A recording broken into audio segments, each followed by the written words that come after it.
Welcome to this first episode of Ask Arline, a podcast where your questions about noise get answered by an experienced, award-winning psychologist and noise expert, Dr. Arline Bronzaft. Arline Bronzaft is well known for her groundbreaking study about the impact of train noise on student learning in New York City in the 1970s. Since then, she's become a leading noise expert, and she's often interviewed or quoted by major news media. Soundproofist also interviewed her for our podcast in 2019. Many New Yorkers might already know that they can submit noise questions to Dr. Bronzaft through the Grow NYC website. But as she said today, she's also gotten involved in noise issues outside of New York. I've been doing this for a long, long time. You want to know how long? How long? 35 years. Wow. So do you think I've gotten every question under the sun about noise? And then people, of course, call me from, I deal with people in other states, Montana, Wyoming, Texas, Louisiana, Florida, name it, Vermont. Well, in those states, I asked as a noise expert in cases. So people would say, what noise is in Wyoming? You're 62 years old. You just moved into a senior residence community. You're finally going to have this lovely house in this wonderful community. And then you just find out that they're building a racetrack, a motocross racetrack next to your home. How will you feel about that? You bring in action, right? What happened? What happened? They did not build it. The lawsuit prevailed. The judge was terrific. He looked and read everything I said about the adverse effects of noise on people's health, and he ruled that noise would be harmful to these people. Okay? Wyoming. The same thing in Montana. So when people say New York City may be noisy, right? Philadelphia, I say Montana, Wyoming, New Zealand. I mean, yes, I had a case in New Zealand. But I'm trying to tell you, you don't know where the noise will follow you. My case in Texas, in a small town, the people sold their home and their property to a venue that held weddings there, parties into the early morning hours. So here you are, you think your next door neighbor is going to be, living in a quiet area. Closed at nighttime, right? Yeah. How would you like that now happening to you with all these cars being started at 1 a.m? Okay, New Orleans. Hey, how can you say anything about music in New Orleans? It's everything for them. But what if you're living above a venue who keeps the door open? The person keeps the door open and the music just flows out. I had to testify to city council in New Orleans on how these loud sounds affected people. And they listened.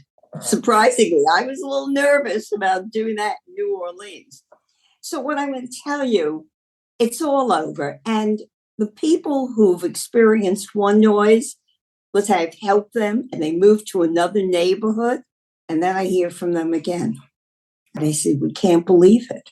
There were no planes flying over that we knew about. So I tell people, you never know. Wherever you move, the noise could follow you. Nothing is permanent. And so, yes, I'm kept busy with noise. Grow NYC is superb. Do you know the noise section of Grow NYC is outstanding? Because not only gives you the publications and the podcasts, yours is listed, but it also tells you what you can do about it. And of course, the last line there is, if you have a problem, contact Arline Bronzaft. Now, through this podcast, you can benefit from her knowledge as well. So let's get started with some questions about neighbor noise. Ready? Neighbor noise. Yes. All right. Okay, so question number 1. My neighbor doesn't have carpeting in his apartment, and it sounds like he's stomping back and forth all the time. What can I do?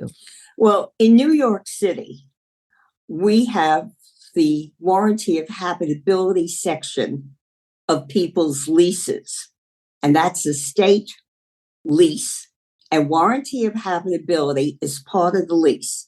And that guarantees people reasonable quiet in their apartments. I use the word reasonable.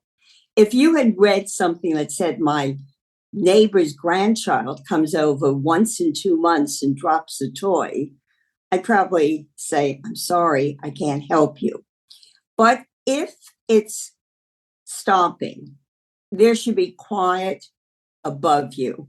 And people get that by having proper padding and carpeting on the floors. And that's why laws are important, but laws have to be adhered to, have to be enforced. And so I would say to this neighbor, have you spoken to the managing agent? Or even earlier, have you spoken to your neighbor to make an inquiry? And do that politely. But when you go to the managing agent, or if it's a co-op or condo, and you go to the chair of the board, what you're really asking for is reasonable quiet in your apartment. And to get that, people above need to have appropriate padding and carpeting on the floor. And in return, I always ask the person, do you have that in your apartment so the person below does not hear you? The other thing I do suggest in buildings, and some of them have taken me up on this, my own building has, is that you drop a letter to all the residents and you stipulate the requirements of living in apartments that are not just quieter, but you shouldn't leave garbage in front of your door. Cleanliness is important. And so very often, managing agents do send out letters to indicate how people can live together in a much more comfortable way for all. And being somewhat quieter is listed on that letter. And they have done that in a number of apartment buildings in New York City. Oh, that's good. So basically then you have sort of a local authority, which is the manager of a building. Right. Do you have any suggestions for, let's say, when you mentioned politely talking to your neighbor first, do you have any suggestions for words that could either be trigger words or words that might open the conversation up so that the neighbor is more amenable to your request? You always do it politely. And sometimes it might turn out that your neighbor just moved in. That happened to me personally. All of a sudden, I started hearing stomping above me. And it turned out it was a new neighbor. And I still have the note that she wrote. And she said, in a few weeks, we'll have all the carpeting and everything else will be in place and it should be all right. And she wasn't angry. I said it politely. And I said, oh, thank you very much. And then she actually put it in writing. She said, I'm writing you the note. And this is when you should expect it to be quieter. So if you can just, approach someone, but always do it politely. Let me tell you the thing you should not do that some people do. They take a broom and start hitting the ceiling in retribution. You do not do that. You come to the table with clean hands. You do not inflict pain on another person because that person inflicted pain on you. So in most of the cases I've dealt with, and as I told you, I've had about 35 years of experience in New York City, most of the cases get resolved amicably. And people are not angry. Are there some cases that I can't resolve? Yes, because there are always going to be people that are going to be difficult. But a strong board, a strong managing agent, a strong landlord should understand that noise inflicts on people's health and well-being. And all of us are entitled to some quiet. Let me add another thing.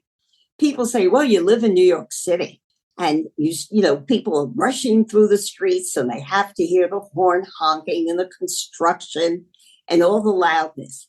And I tell them, you know what? As far as a New Yorker is concerned, when she or he closes that door to the apartment, guess what? That person expects it to be quiet. You know why New Yorkers walk so quickly through the streets? And sometimes you can't stop them. But when you stop for directions and they stop, they're very polite. The reason they may not stop is they're trying to get out of that situation and away from the noise. So recognize that noise is a health hazard, and also say to yourself, am I being quiet and respectful? And that's the word I've used. I just wrote a paper that dealt with noise and respect. When a person makes noise and poses harm in another, that's also saying, I don't care about you and I don't care about other people.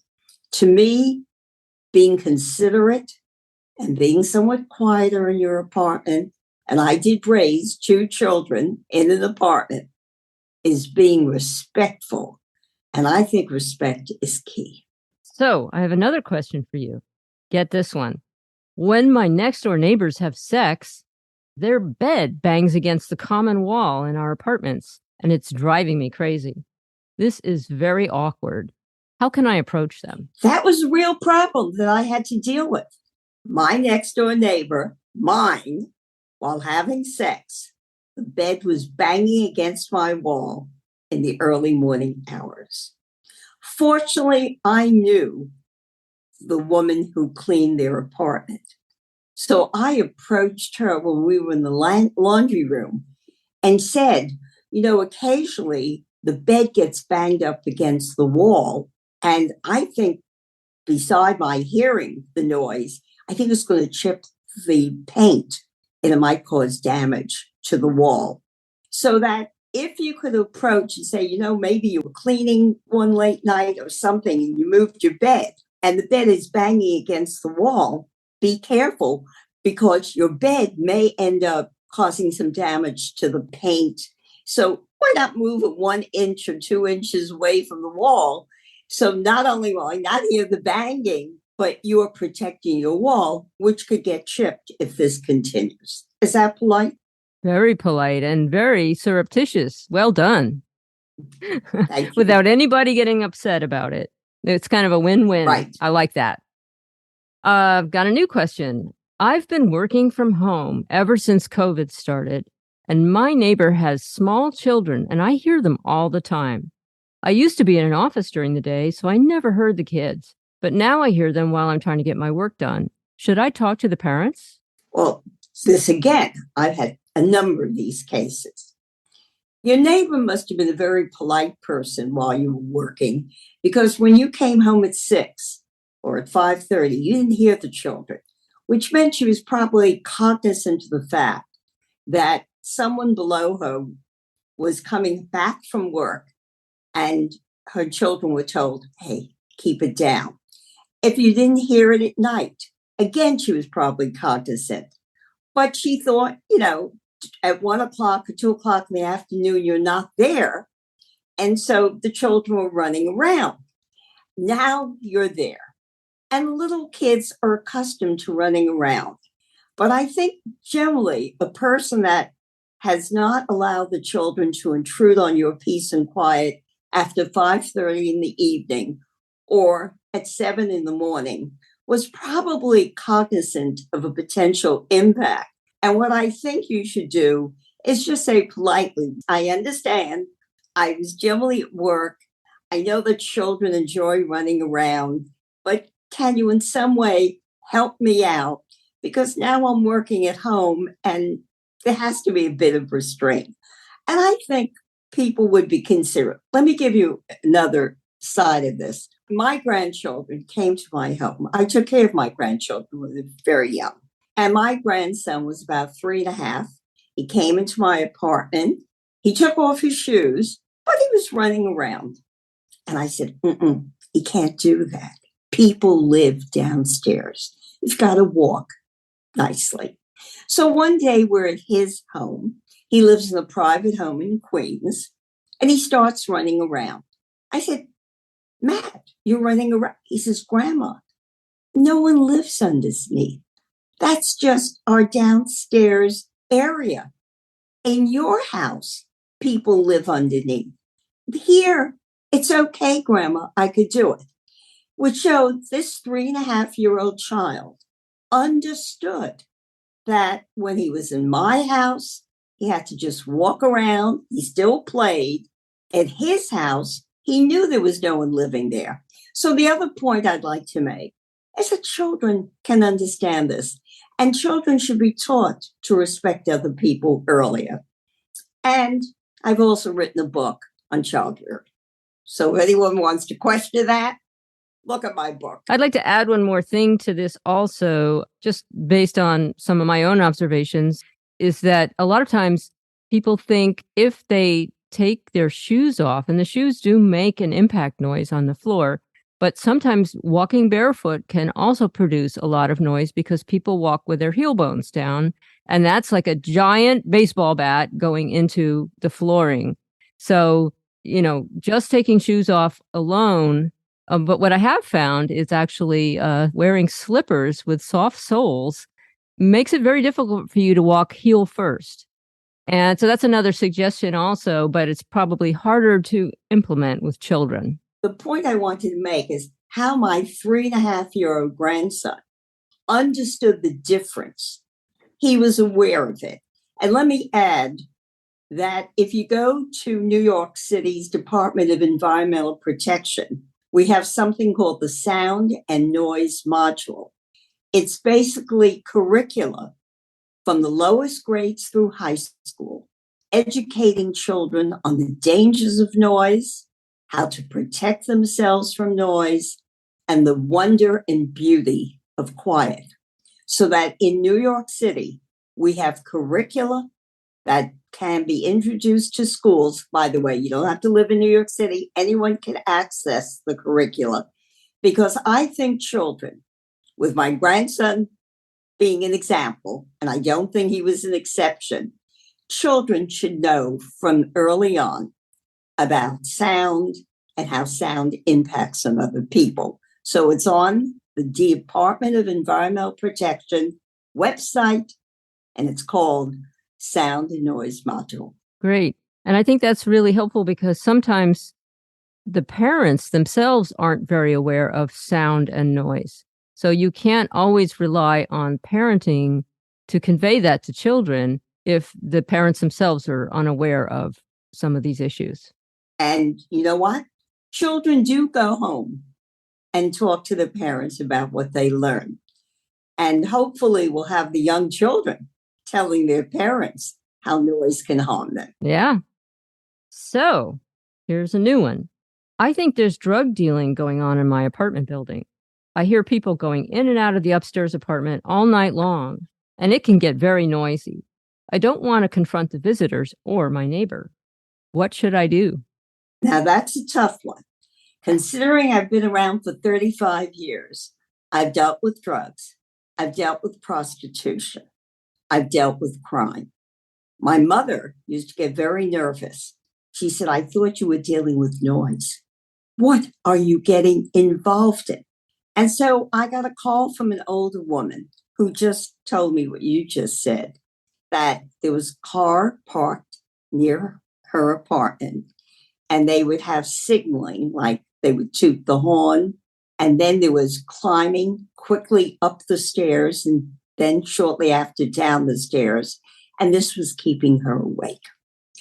I had no clue, so I asked to speak to her aide, who said to me in a very soft voice, even though she was talking on the telephone, I had to listen carefully, that there was drug dealing upstairs. And she was frightened and didn't want to say anything to anyone. In that particular case, I contacted the precinct. And I must say the precinct was wonderful. Told them that car gets parked to check it out. And the precinct did check it out. And the people stopped. In fact, they moved. And then I got a call from the landlord, who thanked me profusely and said, I heard from the neighbor that it was you that helped us, and I will do everything to make sure that neighbor has quiet. So this is a touchy one. But I was on a call yesterday with the Department of Environmental Protection and the police department in the Bronx, a precinct from the Bronx. And the police, I know in New York City, are aware of this. I don't know about the other cities around the country. I think that's a tricky one. I wouldn't approach the neighbor. As my mother said, she was nervous that I wouldn't approach the house or even go listen to it. And if it's an apartment building, you might talk to the managing agent and talk about that. Why should people be running up and down stairs late at night? Notice how I phrased it? There's this noise that's going on. By the way, I had a similar case when I dealt with prostitution. They were running up and down at late hours, and it turned out to be prostitution. So I think you have to be cautious. I think if there's a managing agent and if there are other people living in your building, you might inquire of the neighbor, have you been hearing this climbing up and down at all hours of the night? Does that make sense? Your neighbor said, I was thinking about that also. So approach it from the perspective that it's going up and down stairs. What could that be? And if there are a few people that approach a landlord or managing agent, I'm hoping that no one is that scared, because that gets a little scary.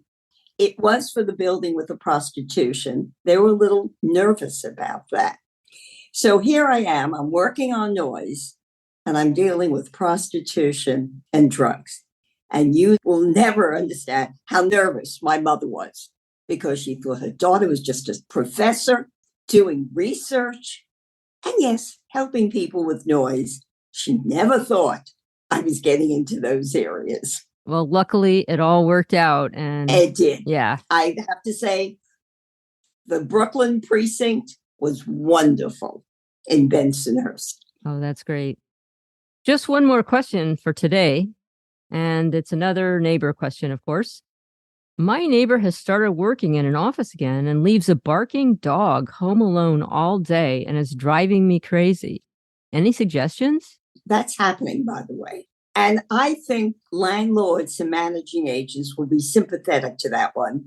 And I don't think your neighbor's the only one, because if it's a barking dog, if it's an apartment building, the person upstairs, next door, and this is one in which you would, again, approach a managing agent, approach a landlord, if you were friendly with the person. But sometimes you live in apartment buildings and you don't know your neighbors that well. I think a barking dog all day long is a legitimate noise complaint. If you said a dog barks once as you walk through the door at 5 o'clock, that would be questionable. But if a dog is barking a great deal, let me also make another comment. Again, I think buildings would be wise to distribute information on how all residents can live in a more harmonious, respectful way. And when you list noise, do mention that barking dogs are inappropriate. And maybe if you're keeping a bird in the house, in your house, listening to that might be inappropriate. So I think a request of a dog barking during the day would be a reasonable one. That's the other thing. If people are reasonable in their requests about toning down the sounds, I think for the most part, they'll get a positive response and the problem will get corrected. And then always remember, quiet starts with you. You have to be also respectful, and hopefully it'll catch on, and then we can all live in a respectful manner and a quieter, healthier way as well. Thank you. Thank you. Arline, thank you so much for sharing your knowledge with us. And if any of you have noise questions, feel free to send them to askarline@soundproofist.com. That's Arline with an I, ASKARLINE. This podcast is a production of Soundproofist.com. Thanks for listening, and we look forward to hearing your questions.